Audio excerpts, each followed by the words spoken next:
Hi, some sourdough recipes are super complicated, but this sourdough recipe I've been working on for a while to get it to be as simple as possible. So here goes.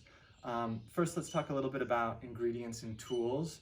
If you really want to go all out, this is a very simple grain sprouting system. It's just a ball jar with a mesh lid and something to help drain it. There's a lot of information about sprouting grains, but basically you fill it with water, let it sit overnight, and then drain it, and then just cycle water through it for a couple days and they'll start to sprout. That's a whole nother level of bread baking, but something that I've been enjoying. And then if you are sprouting your own grain, you are going to need a grinder. This is a Victorio hand grinder. For my birthday, I'm craving a fancy machine grinder, but we'll see if that happens. But once you have your flours, this recipe takes about 7 cups of flour. I do about 2 cups of a bread flour, 2 cups of a whole wheat flour, and then maybe 3 cups of the whole wheat flour, and then another 2 cups of any other flour you want. This has buckwheat, a cup of buckwheat, and a cup of spelt. So in total, you're just aiming for about 7 cups of, bread style flour. Another important piece is your starter. This is from Schuyler's mother, and you can see it's nice and healthy because it is super bubbly in there. I will talk about how to feed the starter in a minute once we've used it. And then you need a little olive oil, you need some filtered water, and a good amount of salt. And I'll talk a little more about salt when we get to that part. So, and then the last and most important piece, you need a very big bowl. The best bowls for sourdough are wooden bowls. They tend to be a little lighter than, you'll see I have a large porcelain bowl here. And also, there's some people that say the culture gets into the cracks and helps the dough rise. So I don't use soap on this bowl. I just kind of scrub it with some water, and that's how I clean it. So all your flour goes in. Salt. Now the thing about salt is that you need a lot more salt than you think. So this is a pretty fine sea salt, but you can see I have a good handful. If this was coarse salt, it'd be a pretty big handful here, and that's what most people say the first time I make bread with them. They're like, really, that much salt? Yes, that much salt.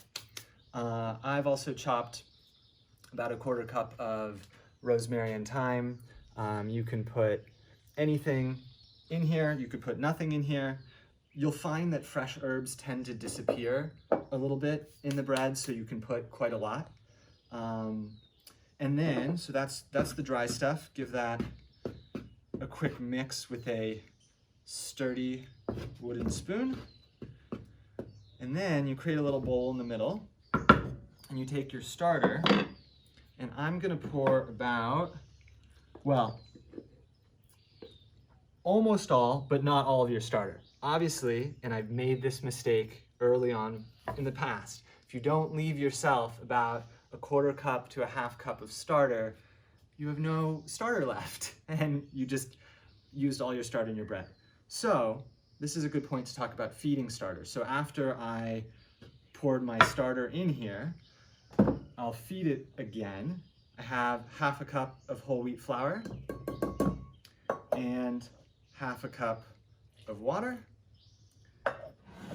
and I just stir that in with the leftover little bit of starter that was in there. And depending if I was gonna cook bread soon or not, I would either just leave this on the counter for the starter to kind of activate again, or I would cap it and put it in the fridge and then take it out about 8 hours before. So for example, this starter that I just poured in here, yesterday, I fed it in the morning, a 1/2 cup of whole wheat flour and a 1/2 cup of water, and then I fed it in the evening again, and then this morning it was ready to go. So that made about a cup of flour and water starter that went in here. So we have a cup of starter in here. We left a little bit of starter in there, mix some new one, that's gonna reactivate, and then you need your water. So what you're aiming for is like somewhere between pancake batter and dough. This is a no knead recipe. This is not, I'm not gonna like pull it out and knead it. I think that's one of the things, it's when you're using a lot of whole wheat flour, you kind of have to do that. So it's a little bit by eyeball, but I'll generally start with about, this is 4 cups. I'll start with 3 cups and then see how far that goes. Because as I said, or maybe I didn't quite finish saying, you're aiming for somewhere between pancake batter and like a heavy dough. It's gonna be like a really thick pancake batter. So, get this going. So I can already see that this is gonna be too thick. See how it's kind of forming too much of a dough ball. If I was gonna try and stir knead this, which is what we're gonna do, that's just gonna be way too hard. It's gonna be a death march. So I'm gonna add the rest of that water in there. Get it worked in. And then this will become quite a workout.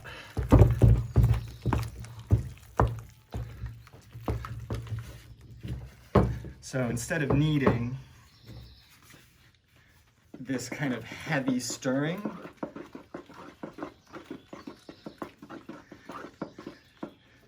is what you're doing. And I'll stir like this for a good 5 minutes.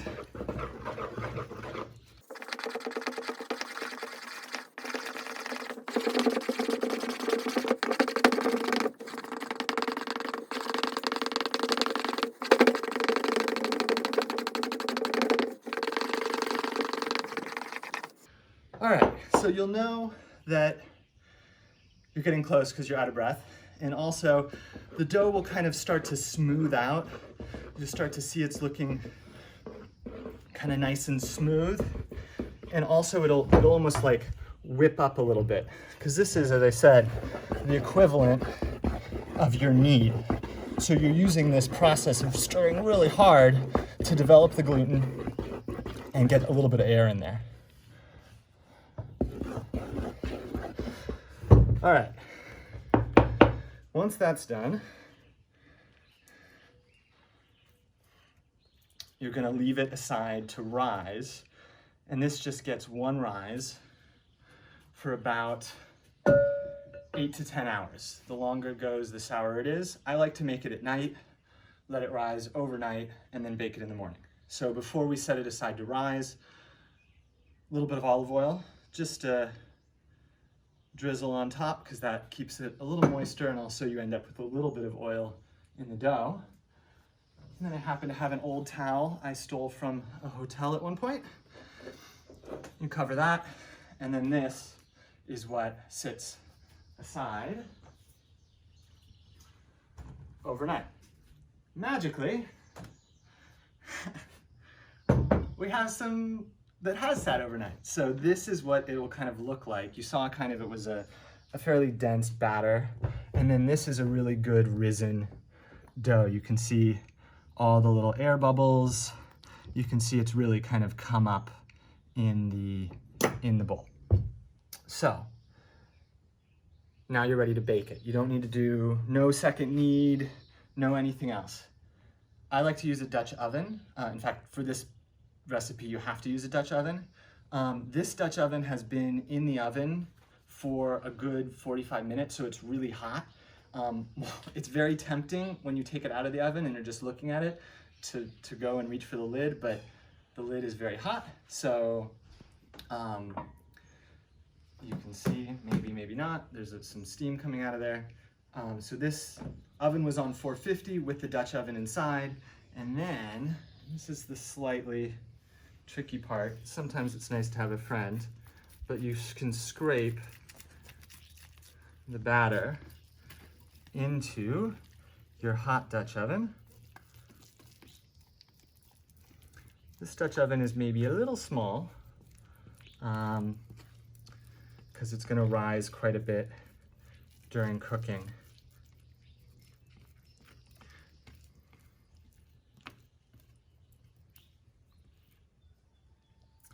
All right, that's in the Dutch oven.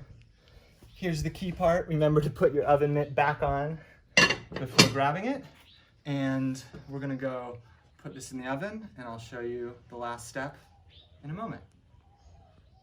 All right, so this has been in the oven at 425 in the Dutch oven for 55 minutes with the lid on and about 15 minutes with the lid off. And so then we're gonna take it out. And that looks like it came out really nice. Now, I already know this is done because I tested it, but a meat thermometer into the center of the bread coming out between 190 and 200 will mean that the bread is done perfectly. And then, you know, if you used a little bit of olive oil or even if you put a little oil on the pan, it should come out fairly evenly. Sometimes you need to give it a little shake and then put it on something to cool. And there you go.